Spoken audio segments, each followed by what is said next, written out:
स्वामी, आप संपूर्ण संसार में देव आदिदेव के नाम से जाने जाते हैं, फिर भी आप इस समाधि अवस्था में किसके ध्यान में लीन रहते हैं? देवी, आपका प्रश्न अति उत्तम है। सृष्टि के रचयिता श्री ब्रह्मा और माया है और मनुष्य इनकी श्रेष्ठ रचना। ओह, तो क्या आप किसी मनुष्य के ध्यान में लीन रहते हैं?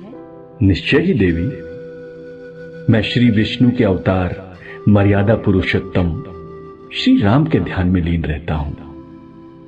राम स्वयं मायापति हैं। वे अग्नि, वेग और प्रकाश हैं।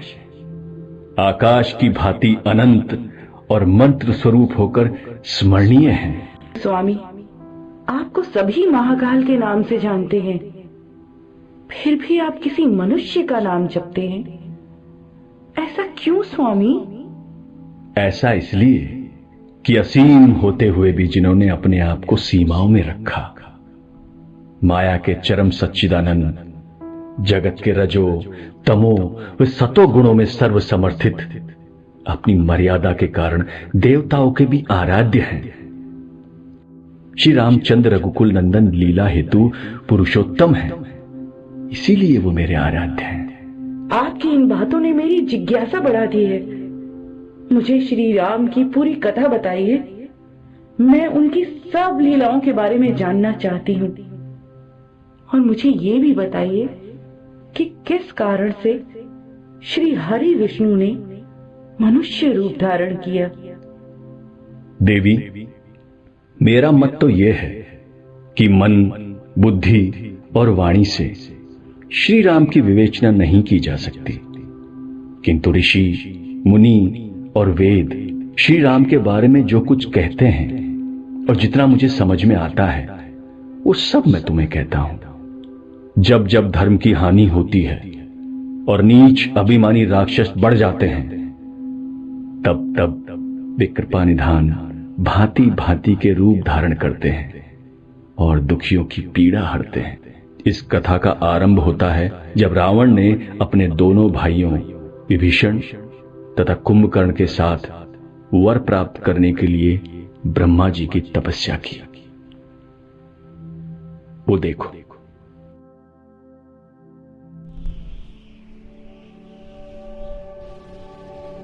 ओम ब्रह्मदेवाय नमः। ओम ब्रह्मदेवाय नमः। ओम ब्रह्मदेवाय नमः। ओम ब्रह्मदेवाय नमः। ओम ब्रह्मदेवाय नमः। ओम लंकेश, मैं तुम्हारी तपस्या से अति प्रसन्न हूं। कहो, क्या वर मांगना चाहते हो? प्रणाम ब्रह्मदेव। हम काहू कर मरहि न मारे, बानर जात मनुज दहु आरे। देव धनुष किन्नर अरुनागा, सबको हम चीतहि भय त्यागा। हे ब्रह्मदेव, यदि आप मेरी तपस्या से प्रसन्न हैं तो यही वर दीजिए कि मैं देवता, राक्षस, किन्नर और नाग सबको निर्भय होकर जीतूं। एवं अस्तु, ऐसा ही होगा। तुम बड़ तप कीना, जो वर मांगहूं सो वर दीना। पुत्र विभीषण, मैं तुम्हारी तपस्या से बहुत प्रसन्न हुआ। मांगो, क्या वर मांगते हो? जो प्रसन्न प्रभु मोहे पर दीजो ये वरदान, जन्म जन्म हरि भक्ति में सदा रहे मन ध्यान। भगवान, यदि आप मेरी तुच्छ तपस्या से प्रसन्न हैं, तो मुझे ये वरदान दीजिए कि मेरा समस्त जीवन ईश्वर की उपासना में व्यतीत हो। एवमस्तु, ऐसा ही होगा।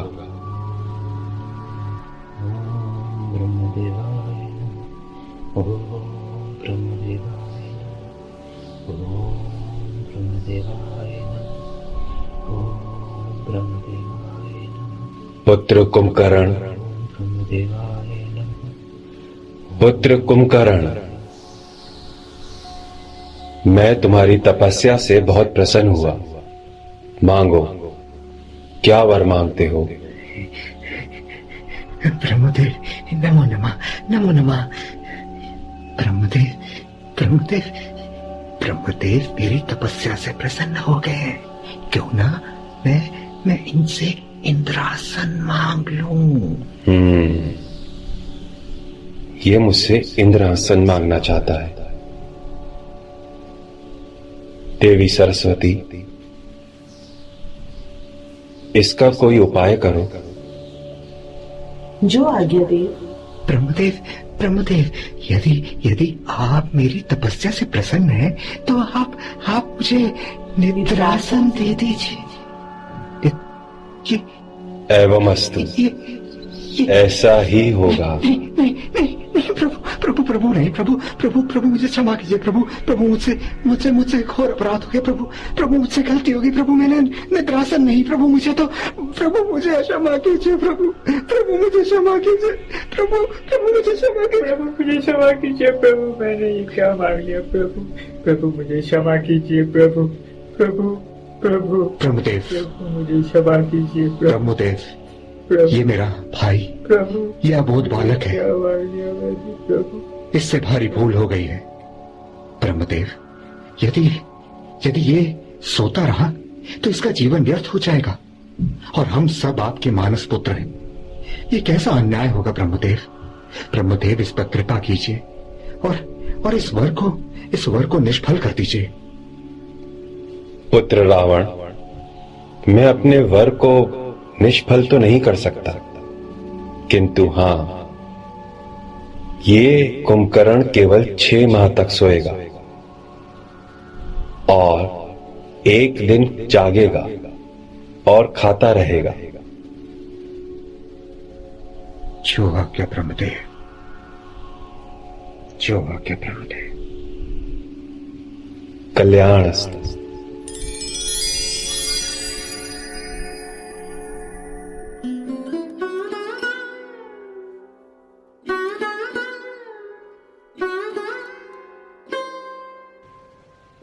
हे भगवान, क्या मेरे भाग्य में यही लिखा था कि मैं इस संसार से इस प्रकार निराश होकर जाऊं?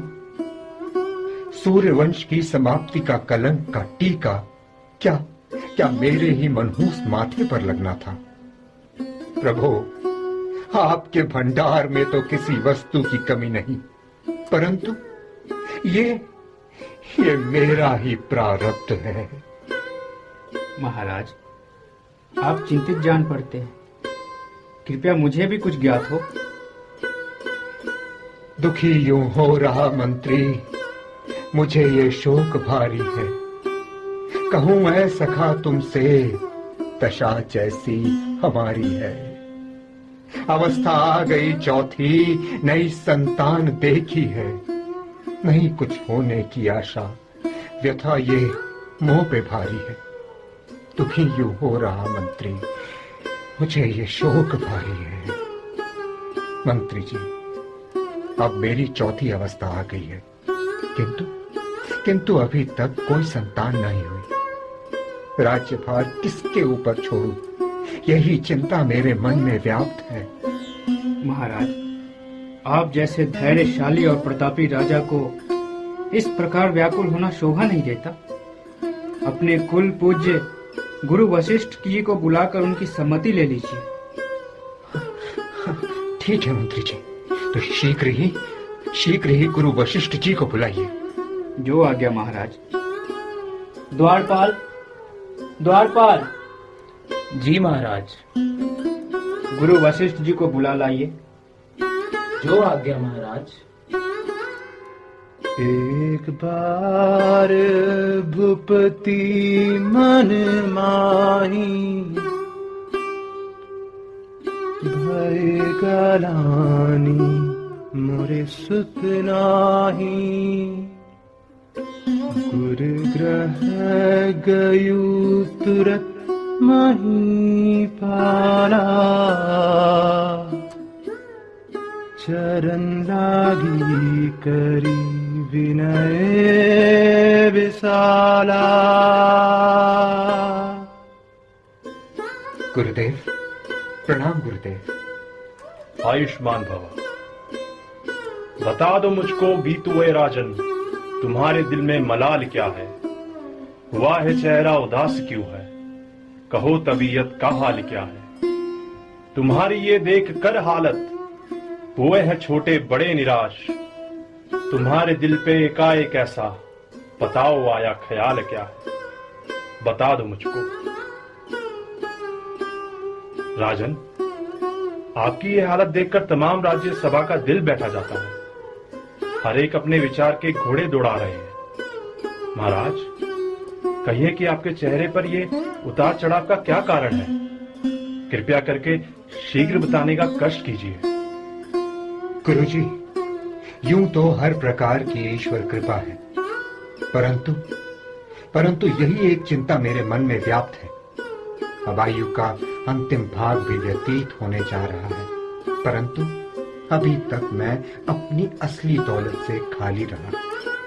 यदि एक पुत्र हो जाता तो मेरा हृदय शीतल हो जाता, परंतु किसी ने सच कहा है, चांद चढ़े सूरज भये, दीपक जले हजार।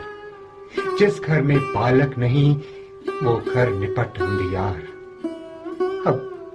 अब इस विशाल राज्य के गैर ही अधिकारी होंगे। हे ईश्वर, तेरी लीला अपरंपार है। महाराज, सचमुच आपकी ये चिंता उचित है।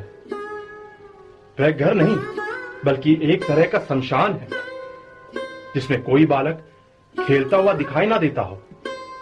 संतान जीवन का सहारा और आंखों का तारा है, किंतु इस प्रकार निराश नहीं होना चाहिए। उस दयालु को दया करते देर नहीं लगती। अब शीघ्र ही जाकर श्रृंगी ऋषि जी को बुलाइए और पुत्रेश यज्ञ की तैयारी कीजिए। मुझे पूर्ण आस है कि ईश्वर आपकी मनोकामना पूर्ण करेगा। महाराज, गुरु जी का कहना सत्य है। अब शीघ्र ही यज्ञ का प्रबंध करना चाहिए। मंत्री जी, आप जाइए और जिस तरह भी हो सके श्रृंग ऋषि को बुलाकर लाइए। आशा है ऋषिराज पधार कर मुझे कृतार्थ करेंगे और मेरे क्लेश को मिटा देंगे।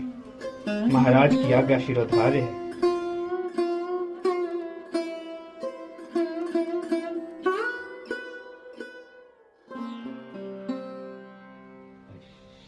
आने वाले होंगे।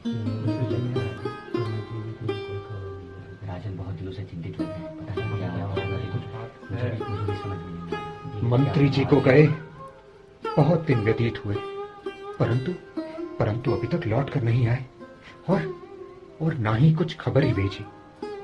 कुछ समझ में नहीं आता कि क्या कारण है।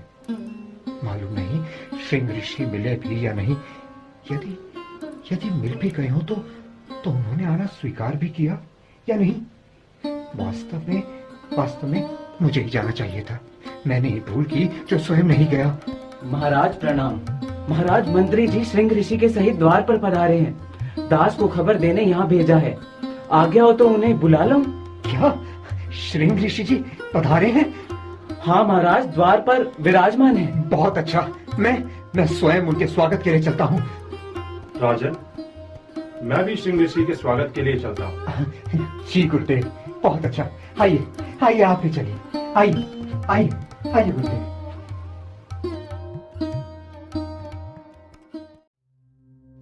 स्वामी, क्या श्रृंगी ऋषि ने राजा दशरथ की इच्छा पूर्ति के लिए कामेष्टि यज्ञ किया?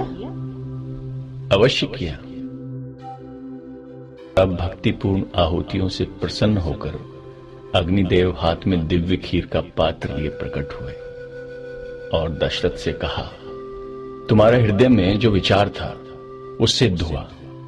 ये दिव्य खीर लो और जैसा उचित समझो वैसे भाग बनाकर अपनी रानियों में बांट दो। फिर तो राजा दशरथ परम आनंदित हो गए होंगे। उनका हृदय बहुत हर्षित हो गया होगा, है न स्वामी? हाँ, दशरथ ने अपनी प्रिय पत्नियों को बुलाया। दिव्य खीर का आधा भाग कौशल्या को दिया, फिर बचे आधे भाग के 2 भाग किए। एक भाग रानी कैकेयी को दिया, फिर शेष बचे भाग के 2 भाग कौशल्या एवं कैकेयी को दिए, जो दोनों ही रानियों ने रानी सुमित्रा को दे दिए। कैसी अद्भुत शुभ बेला, कैसा सुंदर मनोरम दृश्य। पवित्र चैत्र मास, नवमी तिथि, शुक्ल पक्ष, अभिजीत मुहूर्त, दोपहर का समय था। न गर्मी न सर्दी थी। तब समस्त लोगों को शांति देने वाले प्रभु प्रकट हुए। फिर कैकेयी और सुमित्रा ने भी सुंदर पुत्र रत्नों को जन्म दिया। अवधपुरी चारों ओर से हर्षोल्लास में डूब गई। ऐसे शुभ अवसर पर आप न गए हो, ऐसा तो हो ही नहीं सकता। पार्वती, आप सब जानती हैं, काकभुशुंडी और मैं वहां साथ साथ थे, परंतु मानव रूप में होने के कारण हमें कोई जान न सका। तब तो आप उनके नामकरण संस्कार में भी अवश्य उपस्थित होंगे। हाँ, राजा दशरथ ने शुभ मुहूर्त में मुनि वशिष्ठ से पुत्रों का नामकरण करने की इच्छा व्यक्त की। मुनि वशिष्ठ ने प्रभु के सुंदर मुख को देखकर कहा, ये जो आनंद के समुद्र और सुख की राशि है, इनका नाम राम है, जो संपूर्ण लोगों को शांति प्रदान करेगा तथा जो संसार का भरण पोषण करते हैं। आपके दूसरे पुत्र का नाम भरत होगा, जिनके नाम के स्मरण मात्र से शत्रु का नाश हो जाए, उसका नाम शत्रुघ्न होगा। और जो शुभ लक्षणों वाले श्री राम के प्रिय और सारे जगत के आधार हैं, गुरु वशिष्ठ ने उनको लक्ष्मण नाम दिया। अनुपम लक्षणों वाले दशरथ पुत्रों के अनुपम नाम।